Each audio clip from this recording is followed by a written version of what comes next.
Hello, dear listener. Welcome back to Band on Band, the BSM podcast that makes light conversation of all of our historical releases.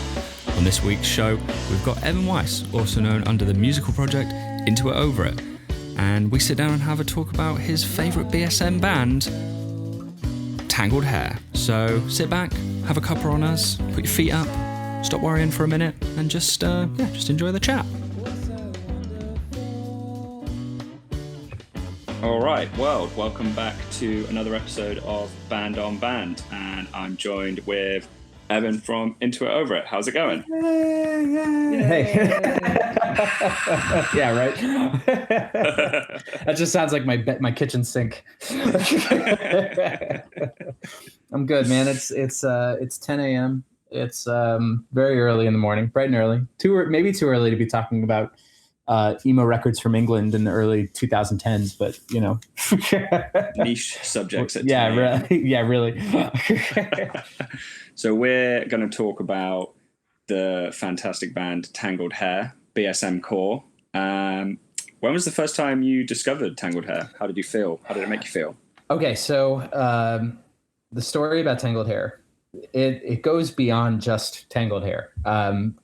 When I was in 2009, moving into 2010, I had just started to pick up Into It Over It again for the first time after doing 52 weeks and like taking a break for a year and just like not thinking about it. I'd recently gotten management and, there was kind of this buzz around the Chicago scene in relation to Big Scary Monsters. One of those bands being Grown Ups, who were a band from around here. And so I finagled my way into working it out where I could join Grown Ups on their UK European tour. And it was the first time in my life that I had ever had the opportunity to go abroad. So I'd never traveled abroad before. I'd never like done a tour that long before. And so, so I I'd like totally like imposter syndrome, just like show up and I'm like, hey, like me too, like I can ride along. Right. And like, no one knew who I was. No one gave a shit, but they were super cool and, allowed me to join. And it was a hugely long tour that started in the UK. In fact, the tour was so long that by, I think the second show was in Southampton, Classic. in the basement of this restaurant, which I cannot remember the name of now. And that's what sucks. I can't remember a lot of these venues now because it was 10 years ago. But we played in the basement of this restaurant, did 7 weeks of touring, and then the last show was in the same club in the same basement because it had been so long since we'd been back that it didn't seem weird that we would play another show there. So,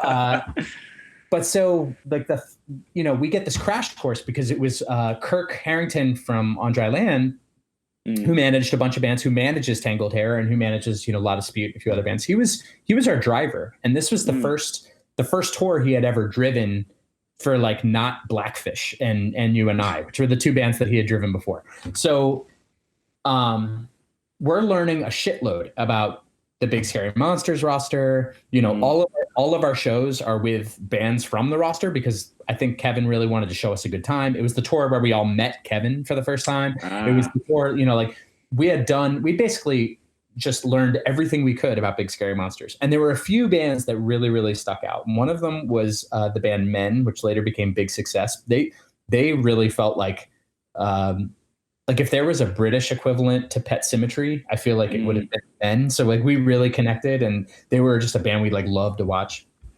But then it was like the third or fourth show and we played this place in the middle of the day. We had two shows in one day and we played this place in the middle of the day, just kind of this remote area in England. And it was me, Tangled Hair, and then Grown Ups. And nobody came to the show. I think there was like two people there. And so us being like DIY Chicago, like, if you play a show and no one shows up, like you watch the fucking bands. You can't like skirt out and not watch. Like you have to, you don't, that sucks. Everybody knows what it's like to play to an empty room. So like nobody wants to let there be an empty room.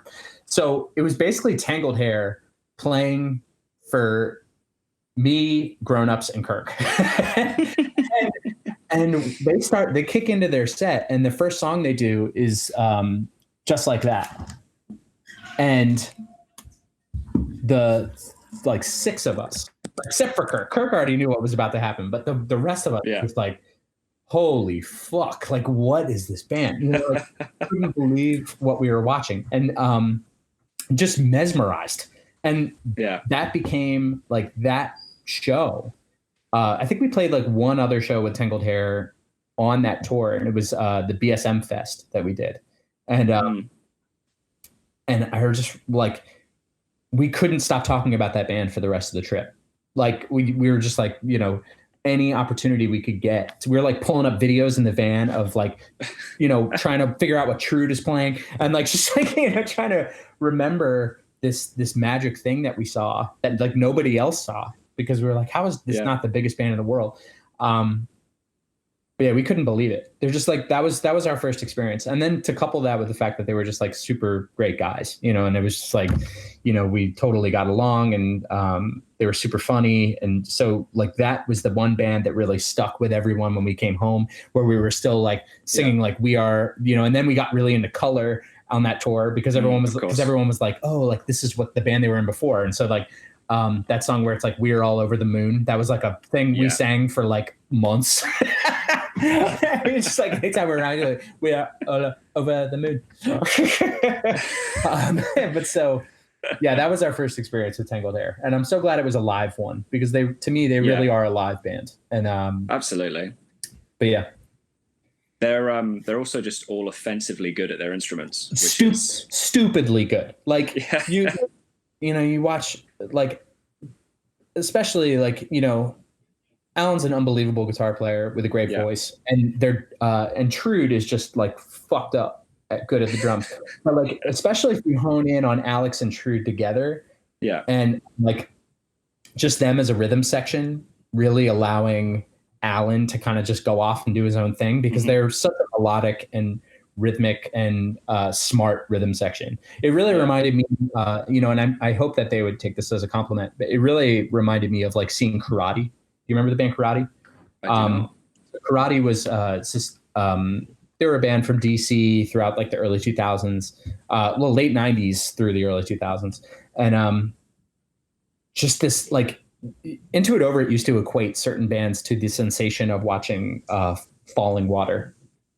And so we like certain drummers especially, or certain rhythm sections, and Karate rhythm section was one of those. Like they were just this unit that was just like so dialed in, it felt like you were taking a clinic, and a band like Self Evident was a band that was like that for us.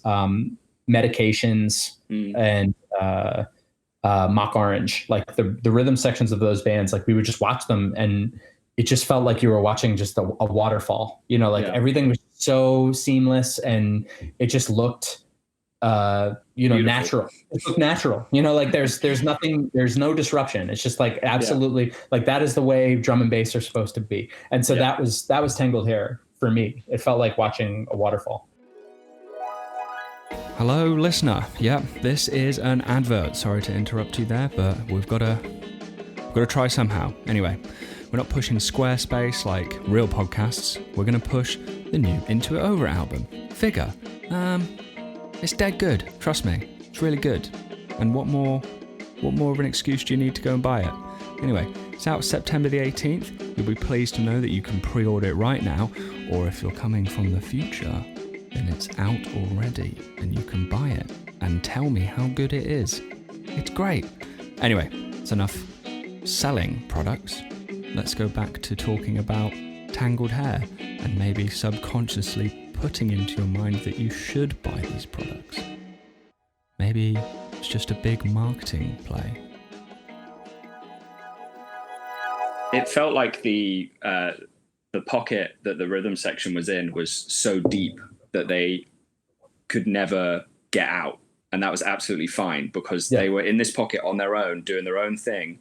And you watch Trude playing drums, and he looks bored. Which is amazing. Which honestly blows my mind every single time I watch that band, and even when I watch their live videos on YouTube and on the wider web. And then you see his left hand looks like it has a complete and total mind of its own. And I'm just wondering, I hope your wrists are insured, my friend, because like I don't want you to get RSI. I want you to keep playing drums like this, and that's why I feel like a really good math man has to be around the rhythm section, because they need to be so locked in that the guitarist, like Alan's doing his little thing, that they're not even bothered by what he's doing. Exactly. They're just so in locked with each other. And they're so like, you know, and another thing that's so super important about this band, which I don't think people recognize, or maybe they do, is just their dynamic. You know, like they can move from super loud to unbelievably quiet at the drop of a hat. And they're so dialed in with that, where it like, and they bend and weave, like, you know, like the songs aren't like, they're not playing to a click. At least I don't think they were. They weren't when we saw them. And so, you know, like for them to just like ease back on certain sections of certain songs and then kind of push in certain other sections. It's all feel.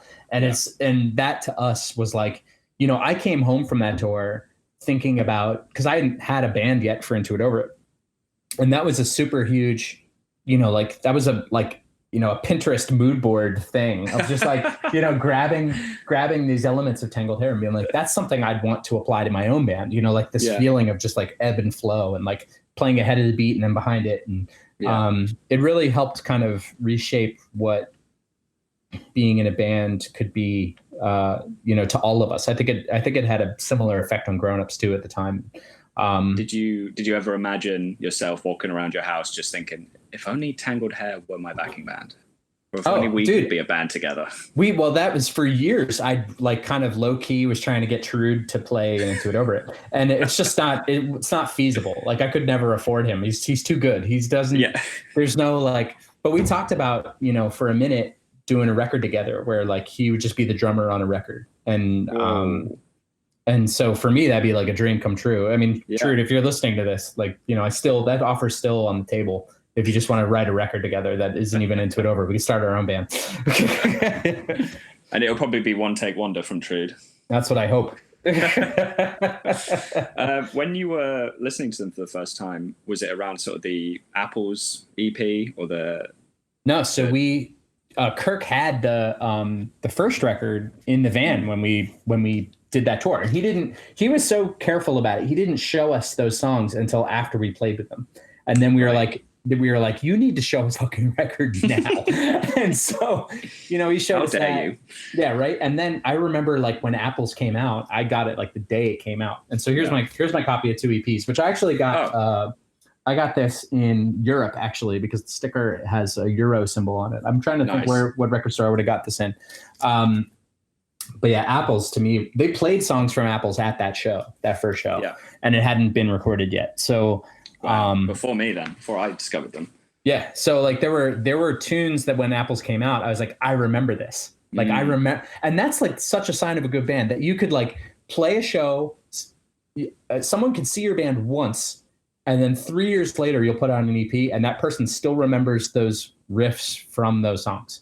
You know, like that's what that song was called. I've been wondering what it's been called. Yeah, for I remember that riff because there were so many songs too that they played at that show that weren't on that first EP.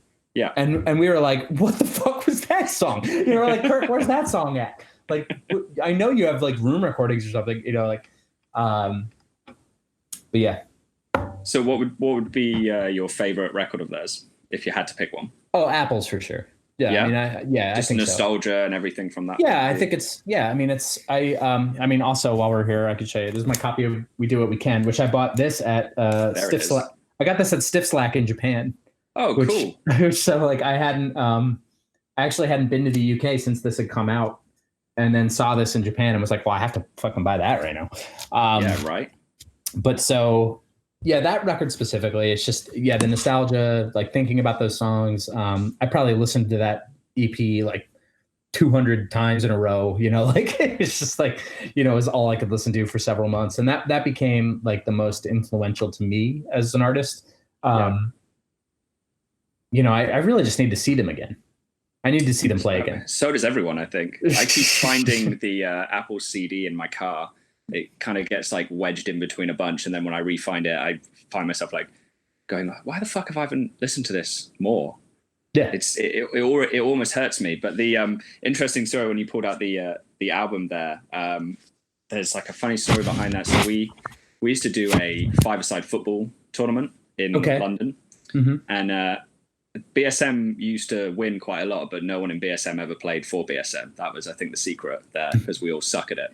But Kev invited Tangled Hair to come come down, and they had, I think Trude had just finished doing like a tour with Coldplay or something, as you know, as he does, like you do, and exactly. And he basically, I was talking to Kev about this earlier, and he said, "Oh, yeah, Trude basically came up to me and said, 'Do you want a couple of beers?' And they went and bought a couple of beers, had like 3 or 4 buds, and then he was like, 'Yeah, so we finished an album. Should we put it out? I guess.'" Just like dropping a hat, like this album that people have been crying out for what, like for 3 years. And he was like, "Yeah, we've done it, by the way."